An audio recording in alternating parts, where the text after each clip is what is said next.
రాష్ట్రంలో అధికారంలోకి కాంగ్రెస్ వచ్చిన వెంటనే వృద్ధుల పెన్షన్ 2000 రూపాయల నుండి 4000 రూపాయల వరకు పెంచుతామని చెప్పి మోసం చేసిందని ఎంఆర్పీఎస్ రాష్ట్ర నాయకులు కార్తిక్ మాదిగ అన్నారు.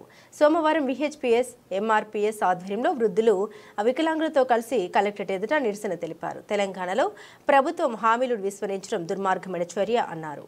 2000 పెన్షన్ను 4000 చేస్తామని, 4000 పెన్షన్ 6000 చేస్తామని, మరియు కండరాల క్షీణతతో 15000 చేస్తామని ఎన్నికల మేనిఫెస్టోలో 20 నెలల క్రితము ఈ రాష్ట్ర ముఖ్యమంత్రి గౌరవనీయులు యనమల రేవంత్ రెడ్డి గారు ప్రకటించి 20 నెలలు గడుస్తున్న ఈ యొక్క పెన్షన్లు పెంచకుండా కాళ్ళు మంచిగా ఉండి, చేతులు మంచిగా ఉండి, కళ్ళు మంచిగా ఉన్నటువంటి భూస్వామ్య పెట్టుబడి వర్గాలకు రైతు బంధు పేరు మీద, రైతు రుణమాఫీ పేరు మీద, క్రాప్ లోన్ల మీద వేల కోట్ల రూపాయలు వేస్తున్న ఈ ప్రభుత్వము ఖజానా లేదనుకుంటేనే 20 నెలల నుంచి పెన్షన్లను పెంచకుండా, ఈ యొక్క 20 నెలల నుండి ఆసరా చేత వికలాంగుల పెన్షన్లు పెంచకుండా మోసం చేస్తున్నది.